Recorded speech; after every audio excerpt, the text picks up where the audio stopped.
एक एक बेटी मेरी बात कान खोल के सुन लेना। इस बेटी को 12वीं वाले सरकार ने इज्जतें दी हैं। सुन मेरी बेटी, जब तू माँ के शिकम में आई थी पूरा खानदान कह रहा था बेटा होगा तो अब्दुल्ला नाम रखेंगे। कोई कहता था अपने नाम पे नाम रखूंगा, कोई कहेगा भतीजे का नाम ये रखूंगा, दादा कहते था पोते का नाम ये रखूंगा, दादी कहती थी लाडला आएगा नाम उसका शेर रखा जाएगा, अब्दुल्ला रखा जाएगा। सबने बेटों के नाम सोचे थे, बेटी का तो तसव्वुर भी किसी का नहीं था। जब वक्त ऊपर हुआ विलादत के वक्त से तेरी माँ को हॉस्पिटल ले जाया गया, चचा ने कहा कि ऑर्डर दे दो जल्दी से मीठा बन जाए, भतीजा आने वाला के पूरे खानदान में खुशियां थी। लेकिन अचानक हॉस्पिटल से फोन आया कि बेटी आई है। चचा का चेहरा उतर गया, दादी का चेहरा उतर गया, दादा बिस्तर पे गिर गया। वो जो मीठे बने थे लोगों ने ऑर्डर कैंसिल कराए, दुकान वालों ने कहा क्यों नहीं लेता, कहा बेटा आता तो लेता, भतीजा आया के इसलिए मीठा नहीं चाहिए, ये कह के मीठा ठुकरा दिया गया था। क्योंकि तू पैदा हो गई है, दुनिया ने तुझे मनहूस समझ रहा है, दुनिया आज भी तुझको वैल्यूबल नहीं मान रही है। खुदा की कसम खा के कहता हूँ, जब चचा को तेरे आने से तकलीफ, दादा को तेरे आने से तकलीफ, दादी का चेहरा तेरी वजह से उतरा है, सब ने तुझे ठुकराया। एक बाप ही तो था जो हॉस्पिटल सीना उठा के गया था और इसने तुझे गोद में उठा के तुझे चूम के कहा था दुनिया लानत दे रखी है, लेकिन शुक्र है अल्लाह ने मुझे जन्नत का टिकट अता फरमा दिया है। सबसे पहले जिसने तुझे अपनाया वो तेरा बाप था। हालांकि चचा ने भी मीठे से इनकार किया, ये कहता मेरे लिए जन्नत का टिकट आ गया, मेरे जिगर का टुकड़ा आ गया है। ये बाप फिर तुझे कंधे पे लेके बाजार गया। लोग कहते थे दुनिया बेटे को उठा के घूमती है, कितना मनहूस है, 4 बेटी ही बेटियां, एक चराग जलाने वाला नहीं।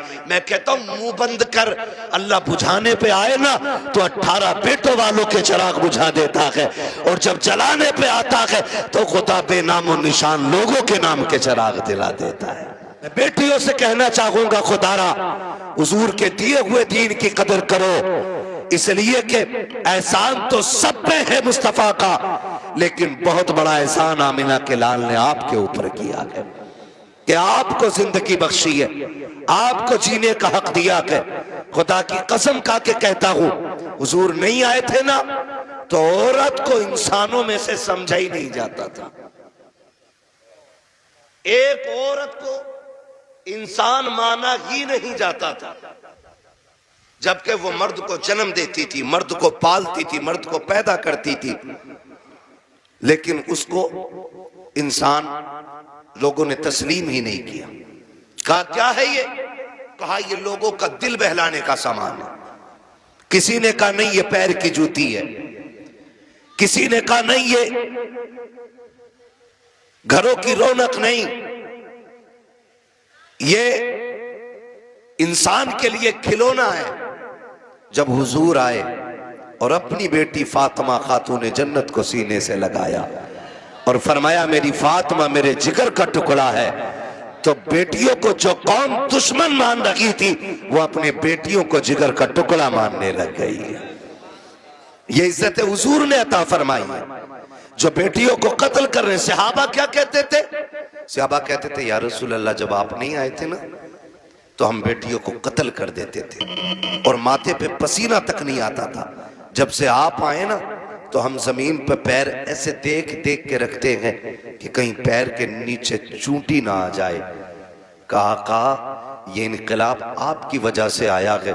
जो लोग इंसानों की जान ले लेते थे अब वो जानवरों की भी जान लेने के तैयार नहीं है। ये इनकलाब हुजूर की वजह से आया। लेकिन रुक के एक बात कहूं, बर्दाश्त कर लेंगे, बड़ी कड़वी बात याद आ गई है, कह जा रहा हूं। हुजूर की विलादत से पहले भी बेटियां मारी जा रही थी और आज भी बेटियां मारी जा रही है, आज भी बेटियां मारी जा रही है। फर्क इतना है, पहले पैदा होने के फौरन बाद मार दी जाती थी और आज या तो पैदा होने से पहले मार दी जाती है और या फिर शादी के बाद बेटियां मारी जाती हैं। यह सितम अब भी हो रहा है। शादियों से पहले भी बेटियां मार दी जाती हैं। पैदा होने से पहले बेटियां मार दी जाती हैं। आखिर ये कौन लोग हैं जो निकाह के बाद बच्चियों का गला घोट देते हैं?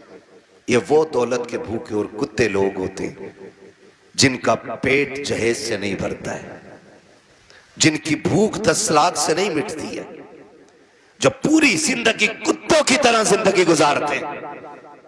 मैं उस शख्स को कुत्ते से बदतर मानता हूं जो कटोरा लेकर के किसी बेटी वाले की चौखट पे खड़ा हो। उससे बदतर कोई शख्स जमीन पे नहीं हो सकता है जो एक बेटी वाले के गुर्दे बेचने पे उसको मजबूर कर दे।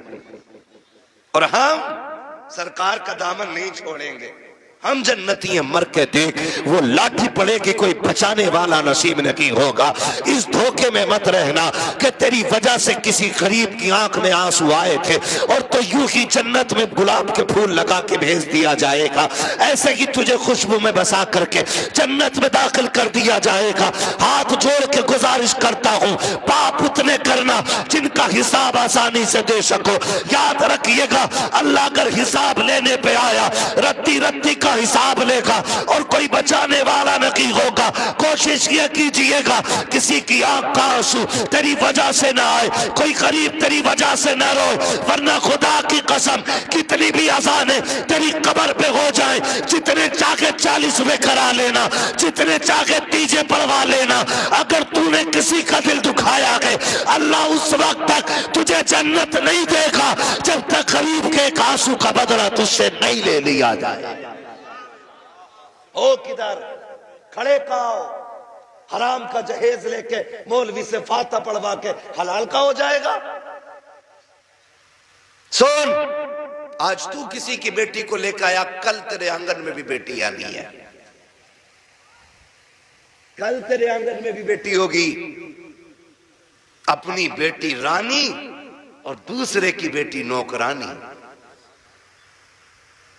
ये कंडीशन है हमारी। दिल मर गए।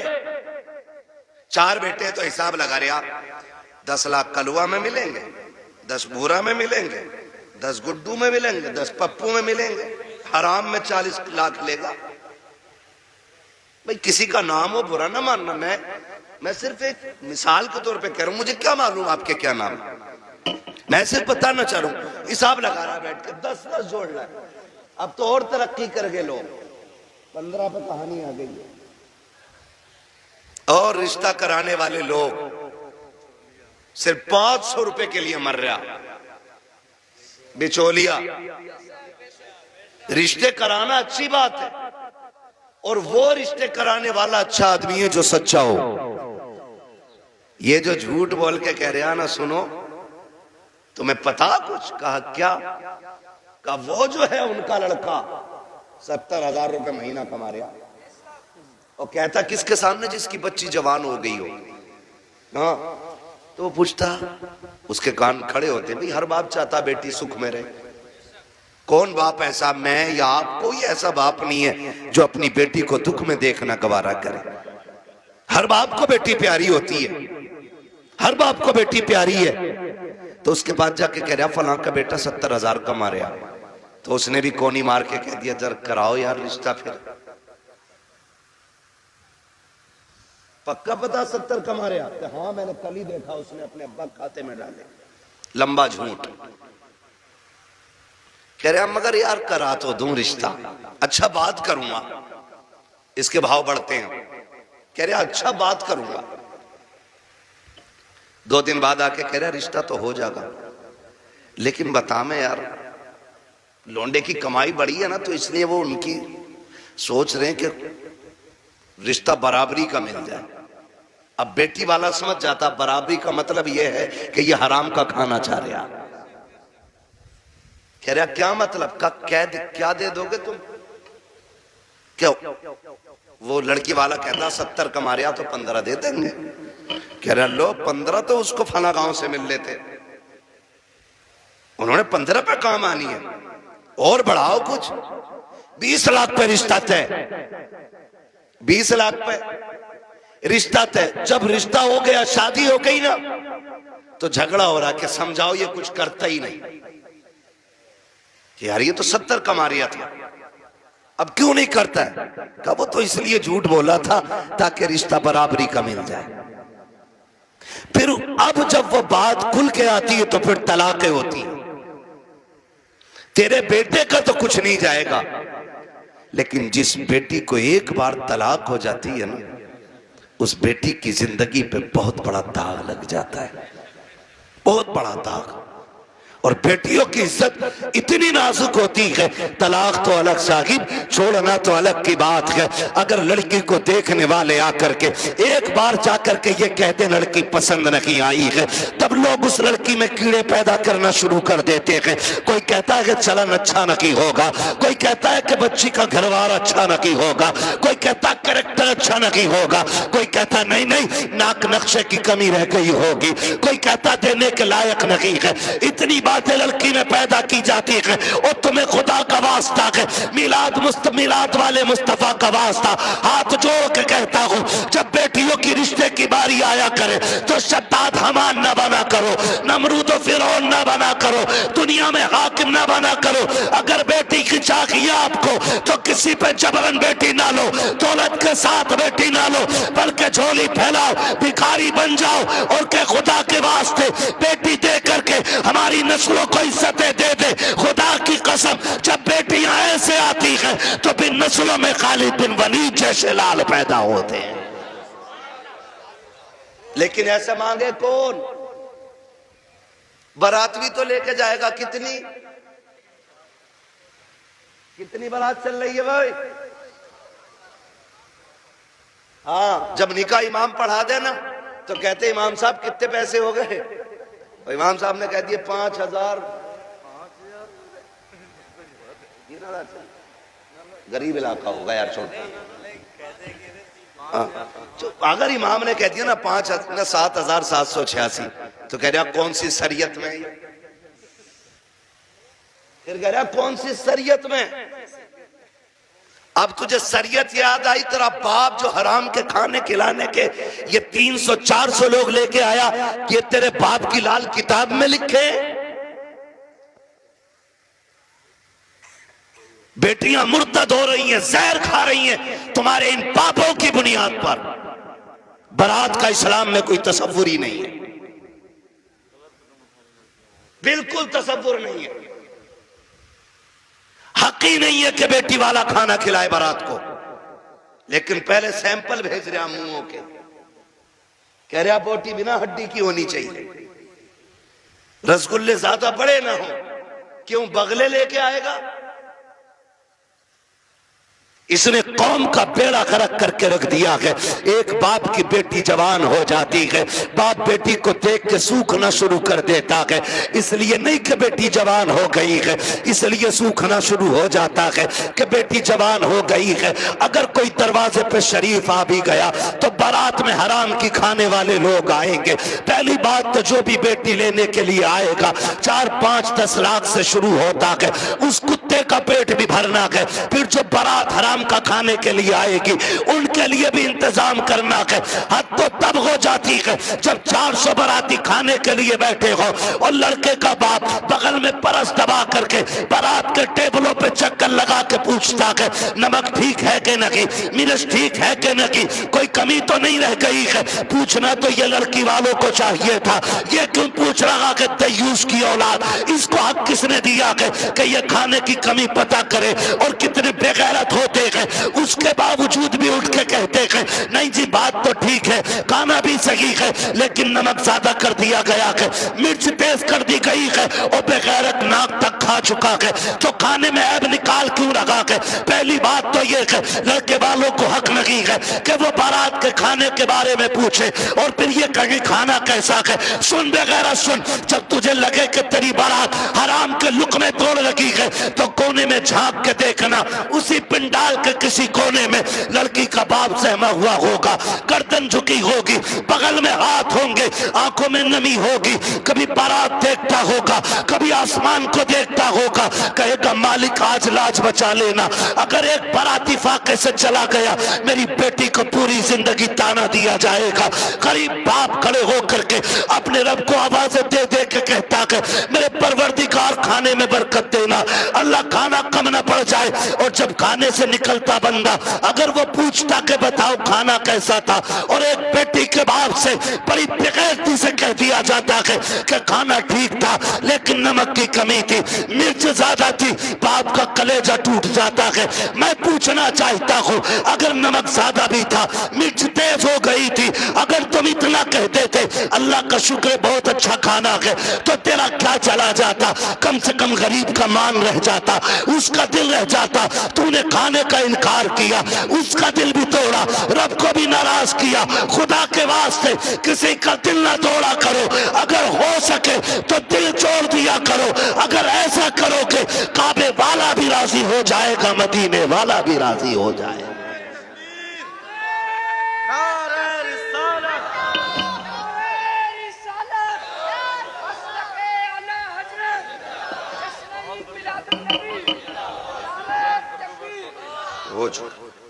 तवज्जो है सारे लोगों की? जरा कह दे या रसूल अल्लाह। खाली जलसे करने से कुछ नहीं होने वाला। तुम्हारी बेटियां मुर्तद हो जाएं, भाग जाएं गैर के साथ, और तू तस्वीर लेके बैठा रहे। इस्लाम इसकी इजाजत नहीं देता है, इस्लाम इसकी इजाजत नहीं देता है। हर वो रास्ता बंद करो जो हमारी बेटियों को मुर्तद होने पे मजबूर कर रहा है। फला की गई है, हमारी थोड़ी गई ना, एक की गई तो सबकी चली गई। हो कहां पे? तुम्हें पता है, सोशल मीडिया चेक करो, लड़कियों से कलमा पढ़वाते वो मुसलमान थी, प्रूफ क्या है? सूरह इखलास पढ़ ली है बच्ची, तो बताना मकसद ये नहीं होता है कि अब्दुल रशीद की बेटी है देखो कलमा पढ़ रही है। वो ये बताना चाहते हैं मोहम्मद अरबी की दीन का कलमा पढ़ने वाली हमारे धर्म में आई है। हिसाब देना पड़ेगा कयामत में इसका, कि तेरे दरवाजे पे दौलत रख के घुन गई और गरीब की बेटी मजहब छोड़ के चली गई, तूने दीन के लिए क्या किया था? ऐसे लोगों की दौलत को अल्लाह सांप बना के गले में डालेगा, और तब कोई पीर बचाने नहीं आएगा। लिखो मेरी बात, तेरे किए का तुझी को भरना है। रस्में बना लिए, अब्बा दफन हो रहा, बेटा कब्र पे खड़े हो कह रहा मेरे अब्बा की गलती हो तो माफ कर देना। क्यों? तू कौन होता माफी मांगने वाला? गलती बाप ने की थी, माफी बाप को मांगनी चाहिए। अल्लाह कहता मुंह बंद कर, किताब बंद हो गई उसकी, उसकी गलतियों का हिसाब उसे देना, अब तुझे नहीं। आने दे, इस दिन का मेरा ऐलान था, कब्र में लिटा के इतना तोड़ूंगा कोई बचाने वाला नहीं मिलेगा। आज आ गया है वो दिन। मेरे बाप की गलती माफ कर देना, थप्पड़ तेरे बाप ने मारा था गरीब के, तूने नहीं मारा था। कमजोर को जलील तेरे बाप ने किया था, तूने नहीं किया था। माफी तेरे बाप को मांगनी चाहिए थी। रस्में बना ली है, खाली रस्में। यही मर्दों के हाल है, और औरतें भी कम थोड़ी है। मर जा तो उसके कपड़े नोच लेती है, हाय जी माफ कर जाओ, हाय जी माफ कर जाओ। अब कुछ नहीं होने वाला, जीते जी एक दूसरे से माफियां मांग लो, जीते जी एक दूसरे से अपनी गलतियों का निपटारा कर लो, वरना कोई बचाने वाला नसीब नहीं होगा, कोई बचाने वाला नहीं मिलेगा। इसलिए कि हुकूकुल इबाद का मामला बड़ा सख्त है, बड़ा सख्त है। अपनी सी कोशिश तो करो यार। आका फरमाते तू अपनी सी कोशिश कर, फिर जहां नहीं बनेगी वहां बात बनाने के लिए मैं आ जाऊंगा। आला हज़रत फरमाते वुसअतें दी हैं खुदा ने दामन महबूब को, जुर्म खुलते जाएंगे आका। आका मैं फ्री में जन्नत नहीं बांट सकता, माफ कीजिएगा। अगर फ्री की जन्नत के लिए बैठे हो तो मेरी जन्नत नहीं, जन्नत हसनैन के नाना की है। जन्नत उसे मिलेगी जिसे हुजूर चाहेंगे, लेकिन हम अपने आप को बदलें। कितने लोग जन्नत में जाना चाहते हैं? नौजवान बताएं। नौजवानों को मैंने हाथ उठवाए, जिनके निकाह हो गए वो हाथ नीचे कर ले, जिनके नहीं हुए वो हाथ ऊपर रखे, जिनके नहीं हुए ठीक है ना, अब हाथ नीचे कर लो। आप इतने लोग यहां बैठे, बताओ जन्नत में जाना चाहते हैं कि नहीं हम लोग? एक आसान तरीका बताऊं, आसान तरीका यह है, बिना डिमांड किए किसी गरीब की बेटी को अपने घर की इज्जत बना लो। तुम्हें मरने में देर लगेगी, रब को कब्र को जन्नत बनाने में देर नहीं लगेगी। हाँ, कितने लोग वादा कर रहे हैं इंशाल्लाह जहेज की डिमांड नहीं करेंगे। क्या बात है, सलामत ने हुजूर आपके हाथ देखें, अल्लाह करे इस महफिल की। उन्होंने नीचे कर लिया हाथ। हाँ,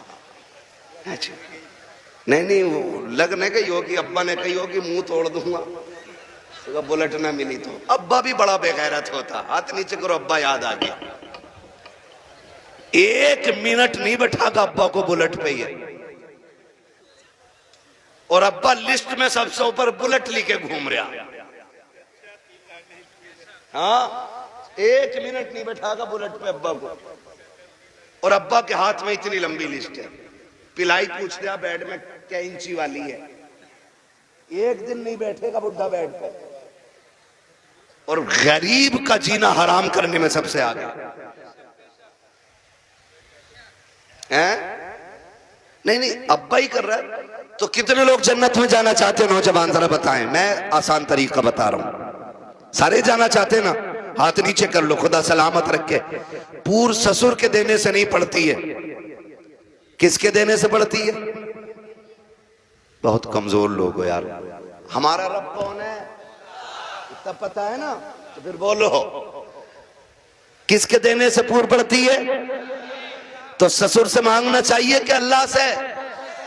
बोलो किससे? तो इसे कुत्ता ना कहूं जो ससुर के आगे यूं कह रहे हैं 10 लाख चाहिए, कोई दिक्कत ना ना।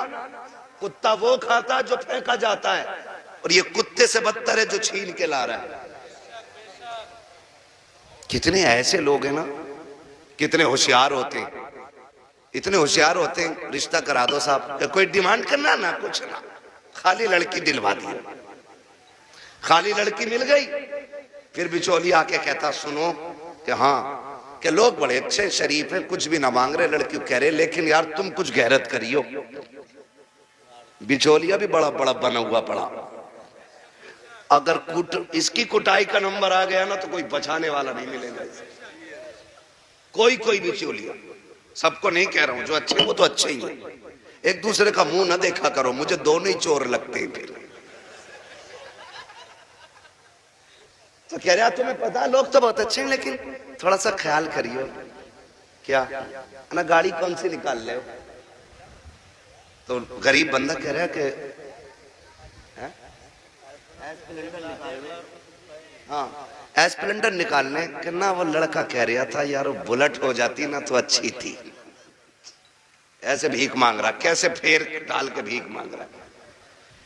जो दरवाजे पे आके कहता भीख मांगता, वो भी कहता खुदा तेरी नस्लों को आबाद रखे, तेरी औलाद सलामत रहे, तेरी नस्लें बरकत होती रहे। हैं भीख मांगने वाला भी ये कह रहा, और ये डायरेक्ट कह रहा ना बुलेट हो जाती तो अच्छी थी। लड़के का मन जो है ना थोड़ा बुलेट को हो रहा, और तुम पे ना हो पैसे तो हमसे ले लो। तो लड़की वाला गैरत करके कहता ना यार हम ही डाल देंगे। इसका काम सीधा बुलेट करवा दी एक बार में। जब शादी के 4 दिन रह गए तो कह रहा खाने में क्या दे रहे हो? सुना खाली कोरमा कर रहे हो, क्यों कबाब खागा? बेगैरत कहीं का कह रहा कोरमा कर रहे हो खाली, क्यों? उसकी कलेजी भुनवा ले लड़की के बाप की। बेटे पैर थोड़ा जलसा है। कह रहा खाली कोरमा कर रहे हो? कि हाँ कहना, वो ये कह रहे थे ना बिरयानी भी हो जाती और थोड़ा हलीम और बढ़ा दियो।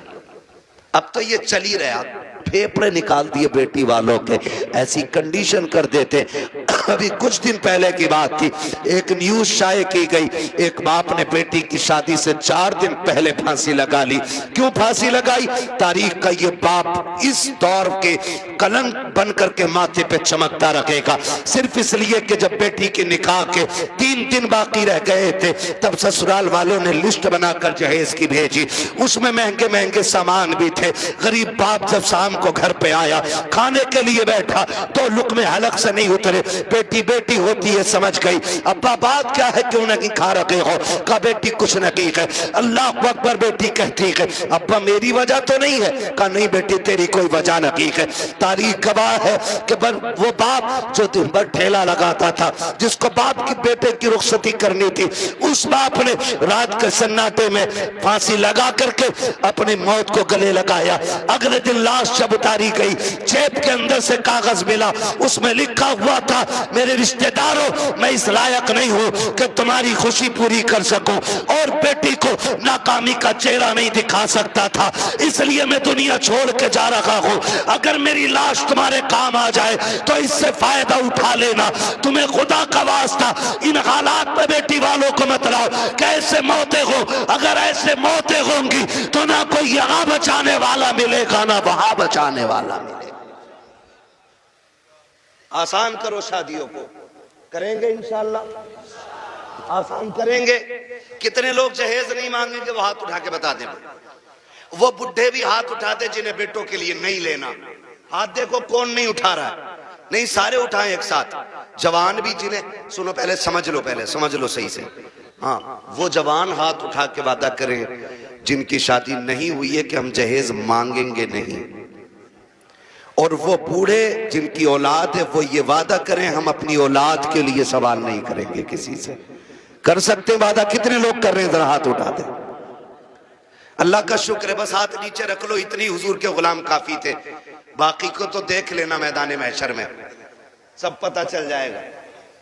बस इतने लोगों ने हाथ उठाया, अल्लाह करे इतने लोग ये डिमांड बंद कर देंगे ना, तो अगर ये 200 लोगों के हाथ उठे ना तो इंशाल्लाह 200 बेटियों का जीना आसान हो जाएगा।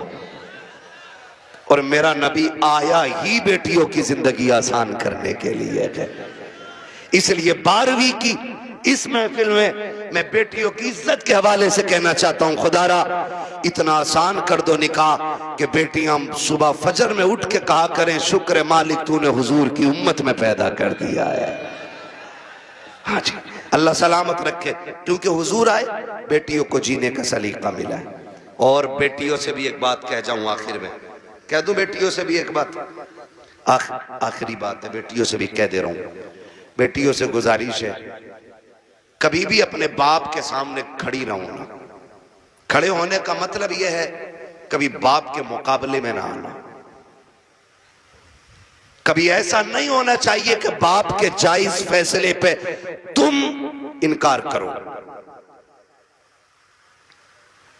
कभी ये मत कहना, आज जो रस्में चल गई है ना, जो कुछ नकाब पहन के सोशल मीडिया पे बच्चियां आई, या आप देखें प्रेस कॉन्फ्रेंस में आके कहती हैं कि हमारी आजादी हमारा हक है, हम नकाब क्यों पहनेंगे, हमें जरूरत नहीं है।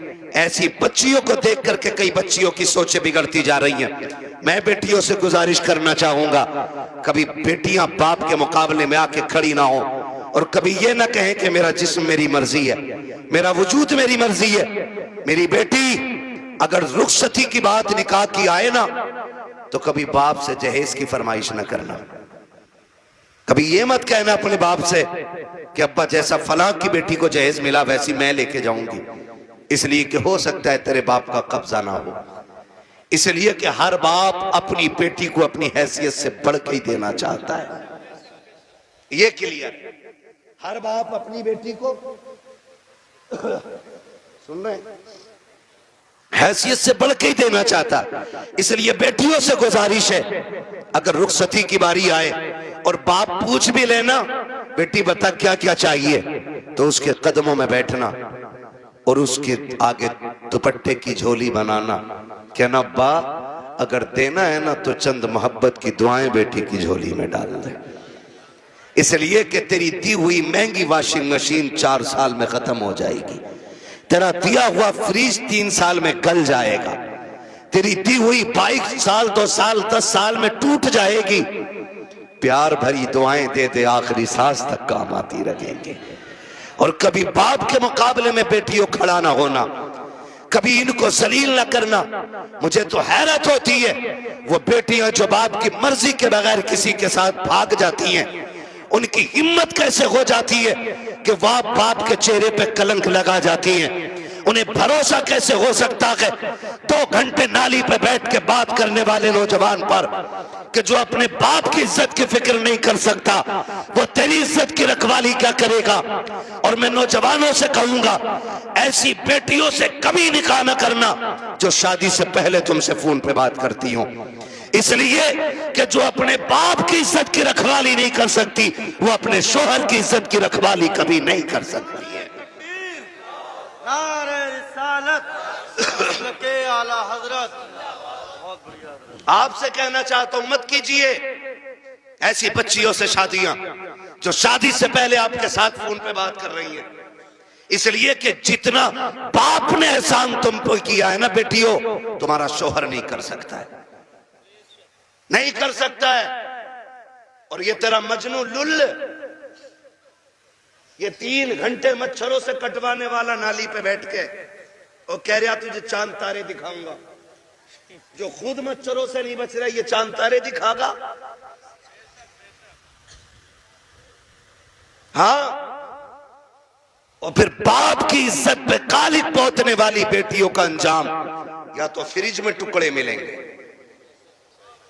या बोरी में रोड पे मिलेगी, या ईख के खेत में टुकड़े मिलेंगे, या फ्रिज में पैक मिलेगी।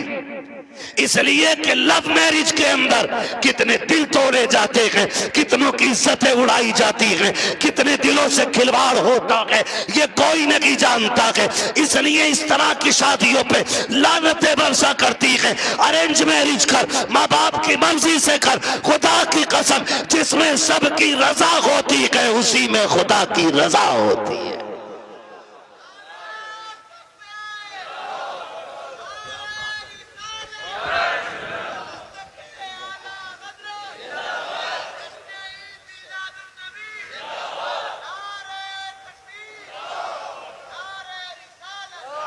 आखिरी गुजारिश बेटियों से है, बाप के चेहरे पे कालिक ना पोतना।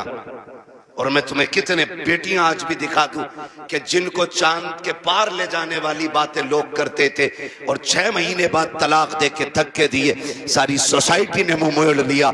यही बाप जिसका मुंह काला करके बेटी गई है, इसी ने उन बेटियों के लिए दरवाजा खोला है।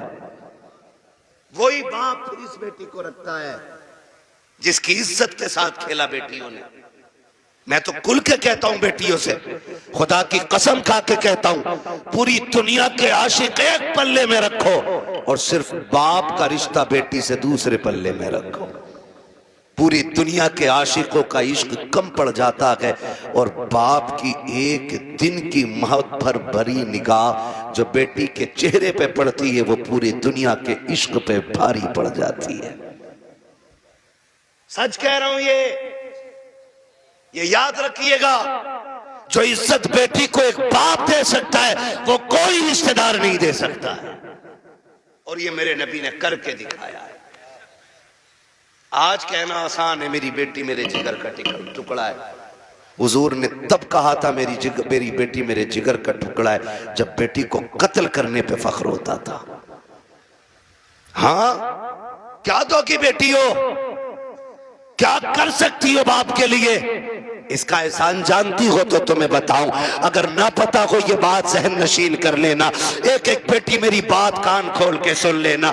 इस बेटी को 12वीं वाले सरकार ने इज्जतें दी हैं। सुन मेरी बेटी, जब तू माँ के शिकम में आई थी, पूरा खानदान कह रहा था बेटा होगा तो अब्दुल्ला नाम रखेंगे। कोई कहता था अपने नाम पे नाम रखूंगा, कोई कहेगा भतीजे का नाम ये रखूंगा, दादा कहते था पोते का नाम ये रखूंगा, दादी कहती थी लाडला आएगा, नाम उसका का शेर रखा जाएगा, अब्दुल्ला रखा जाएगा। सबने बेटों के नाम सोचे थे, बेटी का तो तसव्वुर भी किसी का नहीं था।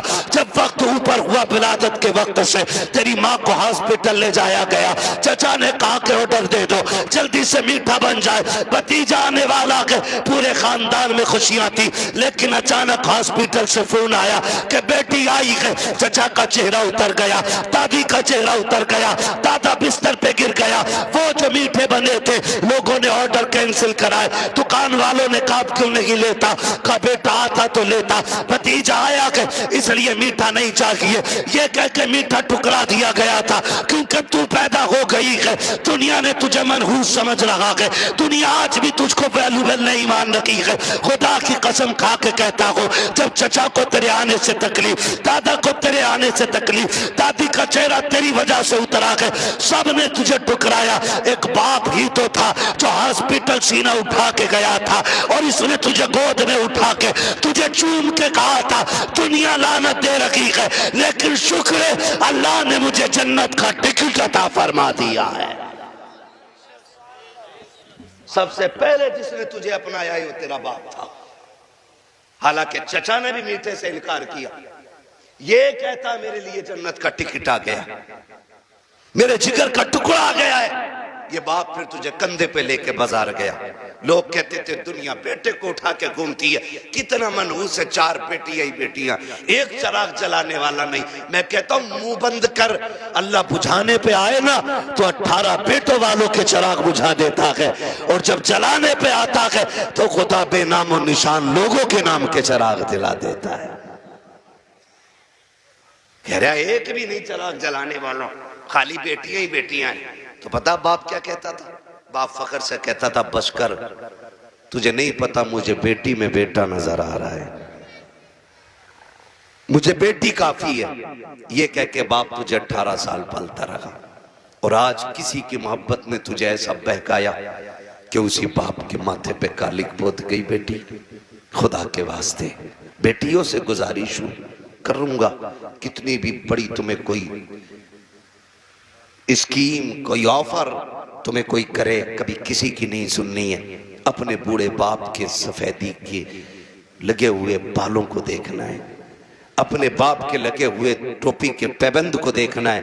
इसलिए कि करोड़पति बाप का बेटा तुम्हें चंद दिन ऐश करा सकता है, फिर तुम्हें एक जूती से ज्यादा औकात नहीं देगा। वो भी अपने बाप के घर में रह, भले चटनी से खाएगी, रोजाना शहजादी बन के रोटी खाया करेगी। इसलिए बेटियों से गुजारिश है बाप के चेहरे पे कालिक न पोतना।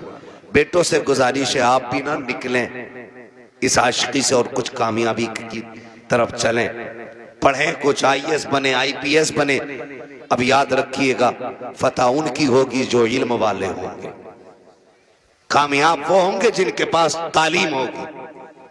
अब दौर बम बारूद का नहीं, अब दौर कलम का है।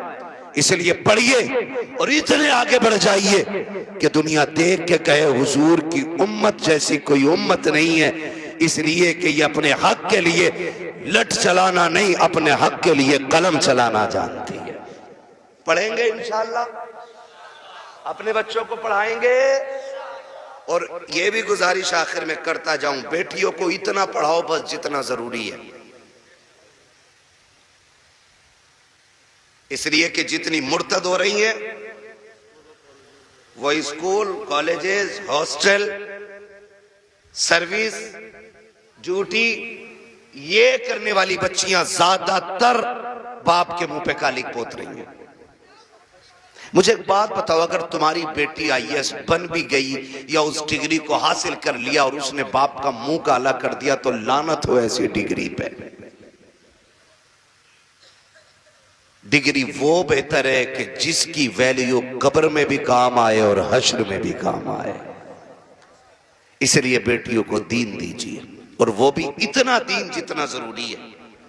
मैं इसके भी खिलाफ हूं कहीं ने 10-10 साल के लिए मदरसे में रखो, इतना जितना जरूरी है। बस बच्चियों को दीन दें, बच्चियों को दीन दें, और बाहर निकलने से रोकें बेटियों को। पर्दे क्या, इनको हुक्म दें। बेटियां बोझ नहीं होती, रवैये बोझ पैदा कर देते।